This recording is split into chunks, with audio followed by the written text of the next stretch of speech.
Bonjour, alors aujourd'hui c'est jeudi, le lendemain de mercredi, la veille de vendredi. Vendredi, la fin de la semaine. Bon, c'est vrai que en ce moment il n'y a pas trop de début et de fin de semaine, mais patientez, restons bien chez nous et vous allez voir, on va s'en tirer. Alors aujourd'hui je vais vous raconter une histoire un peu longue, mais que j'aime beaucoup, qui est pour les enfants et pour les grands aussi. Ouais. Une belle histoire d'aventure. Attention. Cric. Crac. Très bien. Il y avait un pays, un royaume donc avec un roi et une reine. Et dans ce royaume, tous les ans, les gens devaient apporter au roi leur contribution. C'était pas vraiment des impôts, c'était pas de l'argent. Non, on devait apporter au roi, ce que l'on avait chez soi, ce que l'on voulait. Et il y avait un paysan, lui, dans son jardin, il y avait de magnifiques poiriers qui donnaient beaucoup de poires. Alors lui, il avait l'habitude, et le roi le savait, et on le marquait sur un grand cahier. Le paysan apportait tous les ans au roi 4 paniers pleins de poires.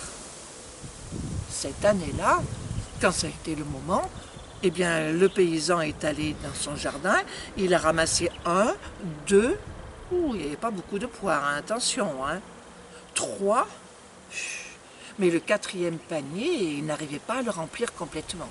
Il n'y avait plus de poires. Ah là, si le roi c'est ça, c'est sûr qu'il ne va pas être content, et peut-être même que j'aurai une amende. Comment je vais faire? Le paysan a eu une idée. Ses enfants dormaient. Il est allé directement dans la chambre de sa fille. Il l'a prise délicatement, il l'a mis dans un panier, dans le dernier panier, là où il n'y avait pas de poires. Puis par-dessus la petite fille, il a mis 4 ou 5 poires, on ne la voyait plus. Hop, il a pris 2 paniers d'un bras, 2 paniers de l'autre, et il est allé directement au château. Là, les gardes du garde-à-manger l'ont arrêté, mais bonjour, je viens apporter au roi ma contribution, comme tous les ans, mes 4 paniers de poires. Très bien, ont dit les gardes du garde-à-manger.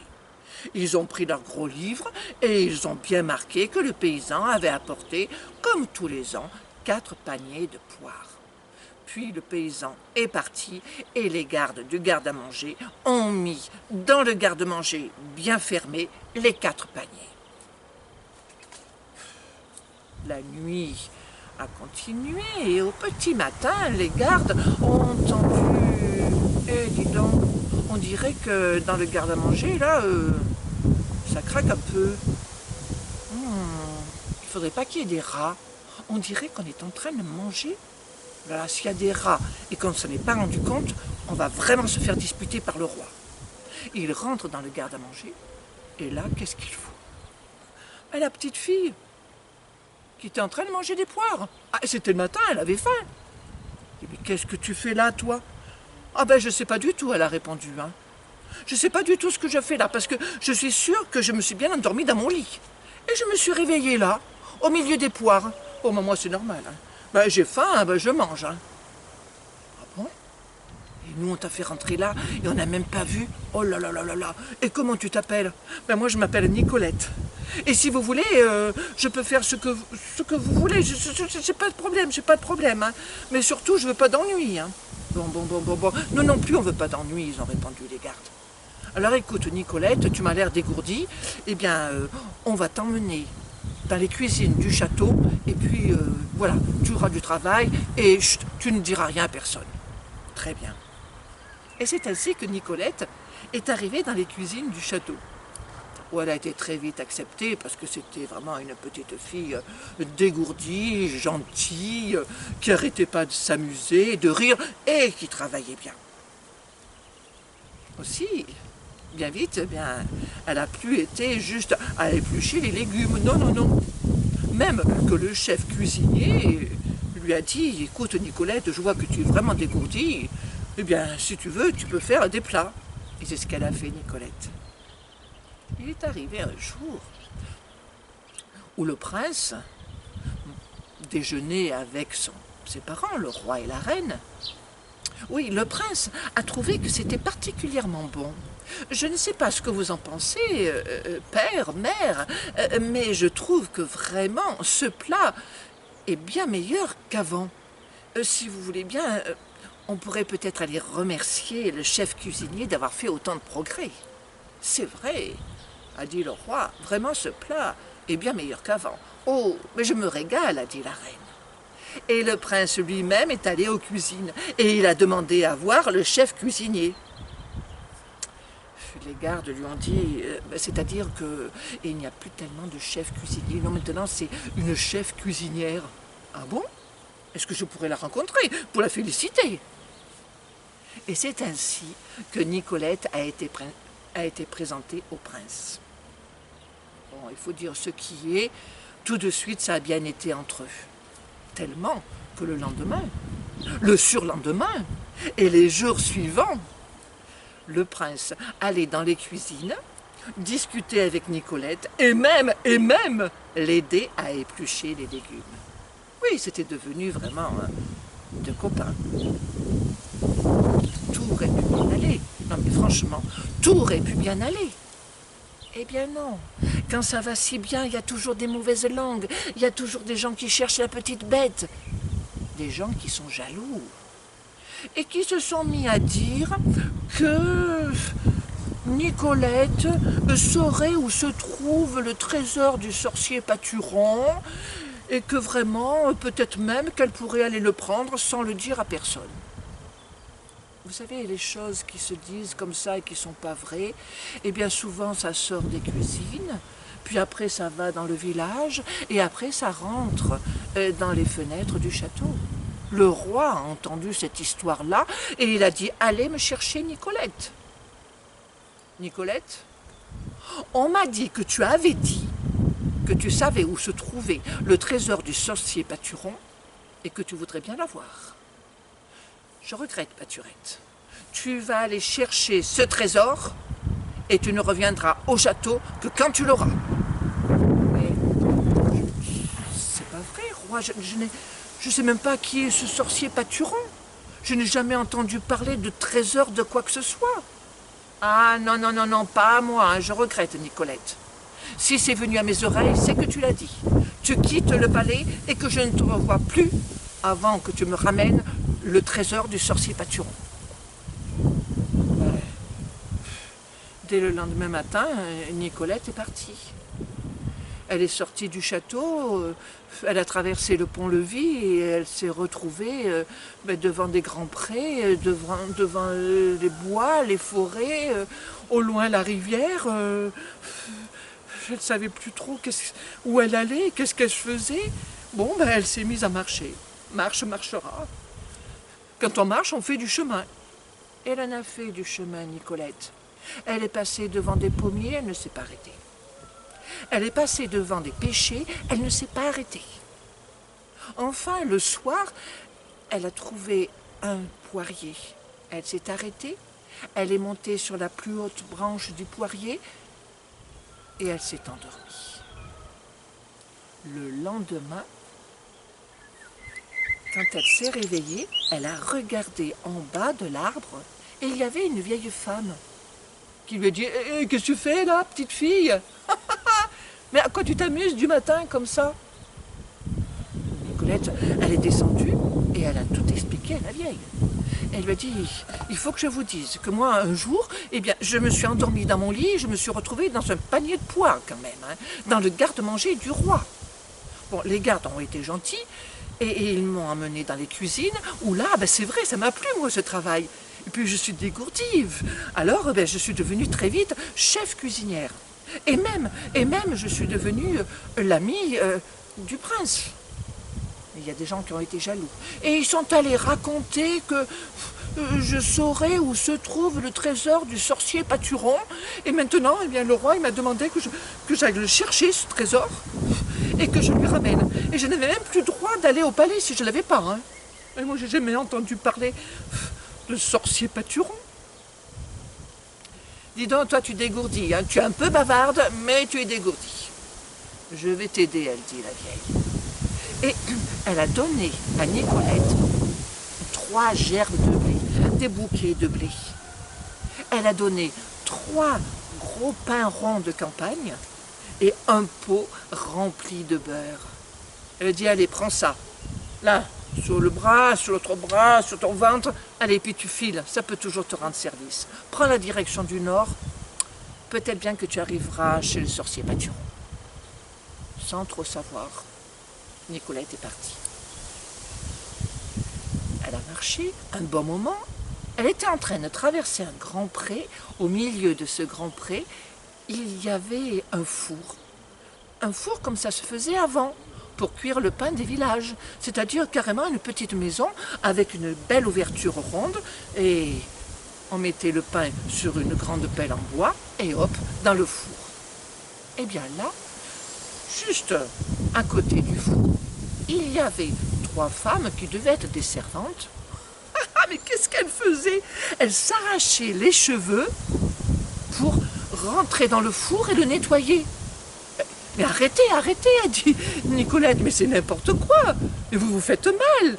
Puis, enfin, c'est ridicule. Tenez. Et elle a donné à chacune des 3 femmes une gerbe de blé. Ah, immédiatement, les femmes ont été soulagées, ont remercié Nicolette, elles sont rentrées dans le four et elles ont balayé le four avec les gerbes de blé. Nicolette a continué. Elle a marché, marché, marché et arrivée à l'entrée de la forêt, juste avant la petite rivière, oh là là, 3 énormes chiens qui courent vers elle, qui s'arrêtent, qui montrent les crocs, et qui grognent. Ah, ça c'est sûr, c'est... Ah si, le pain. Et elle lance à chacun des chiens un gros pain rond de campagne. Il la laisse et il mange. Elle traverse le petit pont qui enjambe la rivière, elle continue, et bien vite, elle voit un château, mais un vrai château, avec des tourelles, avec un drapeau. Il faut absolument rentrer. C'est sûr que c'est là la demeure du sorcier Pâturon.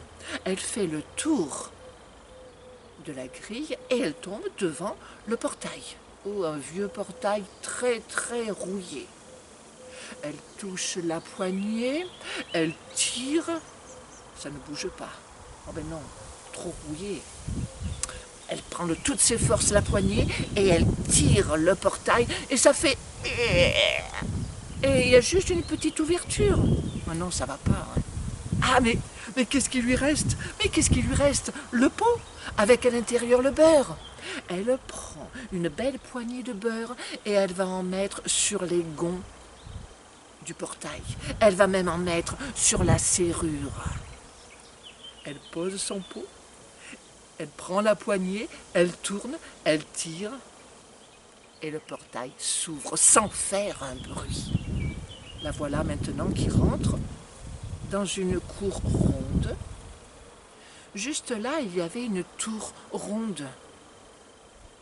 Elle y va, elle ouvre la porte et elle se retrouve dans une pièce toute ronde. Dans cette pièce, il y a une table en plein milieu, ronde. Et sur la table, il y a une boîte. Non, elle n'est pas ronde. C'est une boîte rectangulaire, fermée par petites pointes comme ça. Franchement, si cette boîte n'avait pas des clous bien dorés tout autour, on aurait pu penser que c'était une boîte à couture, vous voyez. C'est sûr que c'est ça, le trésor du sorcier Pâturon. Nicolette n'attend pas. Elle prend la boîte à couture et elle s'en va. Mais quand elle arrive au portail, celui-ci s'était refermé. Mais elle entend qui vient de la boîte à couture. Portail, portail, reste bien fermé. Comme ça, quand notre maître, le sorcier Pâturon, reviendra, il n'aura plus qu'à prendre cette fille qui est en train de voler son trésor et il la tuera. Mais le portail dit... Non, non, non, moi je ne vais pas laisser cette fille aux mains du sorcier Pâturon. Jamais je n'avais été graissée, et cette fille, eh bien, elle m'a mis du beurre sur les gonds et même sur ma serrure, et maintenant je peux ouvrir sans même faire un seul bruit. Je la laisse partir. Le portail s'est ouvert, et Nicolette n'a pas cherché plus, elle s'est faufilée et elle est partie. Elle a marché, marché, marché, elle a traversé le pont qui enjambe la rivière, et puis elle s'est retrouvée juste là, à l'orée de la forêt.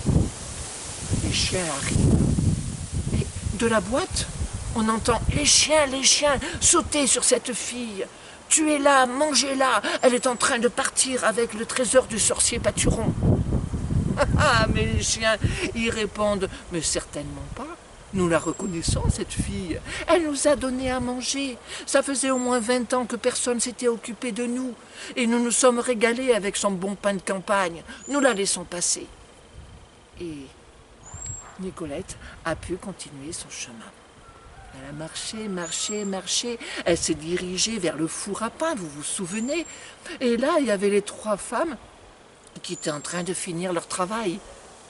De la boîte, on a entendu la voix. « Hé, les servantes, dépêchez-vous, prenez cette fille, jetez-la dans le four et faites-la brûler. Elle est en train de voler le trésor du sorcier Paturon. » Oh, mais les filles, on dit certainement pas. On la reconnaît, celle-ci. On la reconnaît, elle a été très très gentille avec nous. Elle nous a donné des gerbes de blé pour nettoyer le four, alors que nous, on s'arrachait les cheveux. Non, non, non, on la laisse passer. Ah, et Nicolette a pu continuer son chemin. Mais attention, marchera, Nicolette, elle n'en peut plus, vous vous rendez compte? Depuis le début de cette histoire, elle n'arrête pas de marcher. Bon, alors là, maintenant, elle trouve un pommier. Non, elle n'aime pas trop s'arrêter là. Elle trouve un pêcher. Non, non, ça lui dit rien. Elle trouve un poirier. Oh, une belle ombre. Elle s'arrête. Elle pose sur les genoux la boîte. Bon, vous l'avez remarqué, Nicolette, elle est amusante, elle est bavarde, elle est travailleuse, elle est courageuse, elle est ingénieuse, elle est sympathique. Mais il y a quelque chose que je ne vous ai pas dit. C'est que Nicolette, elle est curieuse. Et là, assise à l'ombre de ce poirier, avec la boîte à couture qui certainement contient le trésor du sorcier Paturon, elle ne peut pas résister. Elle enlève délicatement le petit crochet et elle soulève le couvercle. Oh là! Il n'était même pas ouvert entièrement, qu'une jolie poule en or avec ses 4 petits poussins en or saute de la boîte et s'en va vite. Ah, et disparaissent dans les herbes. Ça alors, oh, Nicolette est complètement affolée, mais c'est pas possible. Mais tout ce qu'elle a fait pour arriver à avoir le trésor du sorcier Paturon et qui s'en va tout simplement parce qu'elle est curieuse. Oh ben non, non, non, non. Alors elle va dans les herbes. Cote. Allez les poulettes, où allez la poulette? Et les petits poussins, venez. Non, non, non. La poule en or et ses poussins ont disparu. À force d'appeler, elle fait un petit peu de chemin, et là, elle retrouve la vieille. Ah oui, elle retrouve la vieille. Vous savez, la vieille qu'elle avait rencontrée le matin. Et là, au pied de la vieille, il y avait la poule en or et 4 poussins en or. Et alors, dis donc, Nicolette, qu'est-ce que tu fais? Tu serais pas un peu curieuse, toi? Voilà maintenant, heureusement que j'étais là. Hein. Allez, viens vite, apporte-moi ta boîte. La vieille, elle a pris une petite baguette en jonc. Elle a dit, allez, la poulette, allez, vite, les petits poussins là, dorés, vite, vous rentrez dans la boîte. Toute cette petite volaille est rentrée dans la boîte. Nicolette a remis le couvercle et a remis le petit crochet. Allez, file vite chez le roi. Maintenant, il faut que ce soit fini, cette histoire. C'est vrai, il faut qu'elle soit finie, cette histoire. Mais comment elle va finir? Nicolette est repartie. Et elle a encore marché. Mais ça y est, cette fois-ci, elle ne s'arrêterait plus et elle ne ferait plus partir la petite volaille dorée. Elle voit le château. Ça y est, elle va pouvoir donner le trésor au roi. Elle rentre dans la cour du château, et là, qui est-ce qui arrive? Ouais, Nicolette, ah te voilà. Ah oui, c'est le prince. Ça y est, tu l'as, le trésor du sorcier Paturon? Oui, je l'ai. Écoute, écoute-moi bien. Tu vas donner donc le trésor au roi. C'est sûr qu'il va te dire, Nicolette, il faut que je te donne une récompense, dis-moi ce que tu veux, tu l'auras. Et en plus, c'est vrai, ce que tu demanderas, eh bien, il te le donnera. Oh ben, c'est bien, hein? Ouais, écoute-moi bien. Il faudra que tu demandes à mon père, le roi, le coffre à charbon qu'il y a dans la cave. Oh bon? Attends, mais j'ai fait tout ça pour un coffre à charbon? Si, tu lui demanderas ça et puis tu verras. Bon, c'est bien parce que c'est toi et que je te fais confiance, hein, d'accord? Et Nicolette rentre à l'intérieur du château. Directement, elle se dirige vers la plus belle salle du château, la salle du trône. Sur son trône magnifique, il y a le roi. À côté, sur un magnifique trône, il y a la reine. Puis il y a le premier ministre et tous les ministres jusqu'au dernier. Il y a les femmes de la cour, il y a quelques princesses qui sont venues pour l'occasion, il y a les chevaliers, enfin, il y a beaucoup de monde. Elle s'avance vers le roi. Tu as réussi alors, Nicolette? Oui, Majesté, voilà le trésor du sorcier Paturon. Très bien, Nicolette. Demande-moi ce que tu veux, tu l'auras.